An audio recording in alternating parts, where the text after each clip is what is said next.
Dernière vidéo, dernière étape, on a réussi à faire la croix. On a réussi à mettre aux bons endroits les milieux. On a réussi à mettre les quatre coins aux bons endroits. Il ne reste plus qu'à les faire pivoter sur eux-mêmes. Alors, cette méthode fait pivoter l'algorithme qui va s'afficher. Il fait pivoter les cases deux par deux. D'accord?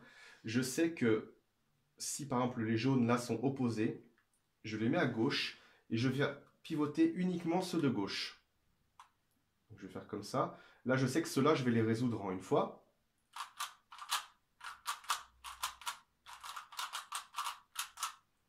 Et j'ai résolu ceux de gauche. Alors, comment ça marche? Il me reste encore ces deux coins-là.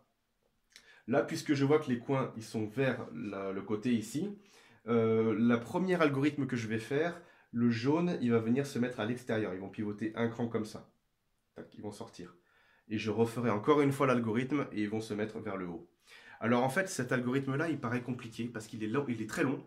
En réalité, c'est l'algorithme de l'étape numéro 4. Alors cet algorithme-là, il paraît un peu compliqué. En réalité, c'est celui de l'étape 4. L'étape 4, quand on a fait du saute-mouton, on essayait de faire correspondre les milieux et qu'on faisait sauter de chaque côté. Alors c'est l'algorithme de l'étape 4, c'est le même. On le fait un coup, on fait l'algorithme, et un coup, on fait le parfait opposé, on revient en arrière. En fait, il s'affiche dans le truc, je l'avais noté là. L'étape 4, on faisait droite haut, droite inversée haut, droite haut haut, droite inversée haut haut. Donc le haut haut, qu'on fasse demi-tour comme ça ou demi-tour comme ça, c'est la même chose. Un demi-tour, que je fasse vers la droite, le vert il sera en face. Que je fasse vers la droite, là, ou vers la gauche, le vert il sera en face aussi. Donc le demi-tour ne change pas. Donc au final, on se retrouve avec, on fait dans un sens et après on fait le parfait opposé. On a commencé par droite haut, on fait après droite inversée haut. Donc on fait droite haut, droite inversée haut, droite haut haut, droite inversée haut haut. Ça c'était le début qu'on avait fait pour l'étape 4. Et on repart dans l'autre sens, droite inversée haut inversé, droite haut inversé, droite inversée, haut, haut, droite, haut, haut. Et là, on se rend compte qu'on a fait pivoter les cases, elles ont tourné d'un côté.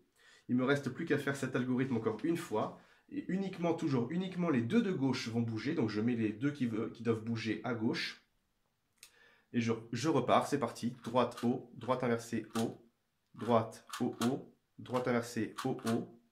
Si vous maîtrisez l'étape 4, ça vous savez le faire. Hein. Droite inversée, haut inversé, droite, haut inversé, droite inversée, haut, haut, droite. Et on se rend compte de quoi?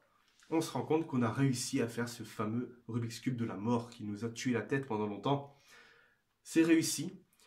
Il faut réussir à mémoriser il y en a 5 algorithmes. Hein. Il y en a 1, 2, 3, 4, 5. Et encore, il y en a un où vous connaissez déjà la moitié. C'est pas bien compliqué. Refaites étape par étape. Entraînez-vous à faire que la face et que le deuxième étage. Entraînez-vous comme ça à faire et c'est un vrai régal. Après, quand on sait le faire, ça va tout seul. C'est toujours la même méthode. N'hésitez pas si vous avez des soucis à me poser des questions dans les commentaires. Vous pouvez me joindre sur Facebook, la page Polo Magie. Je réponds généralement assez vite. Je serai là pour vous aider. On va y arriver. Courage!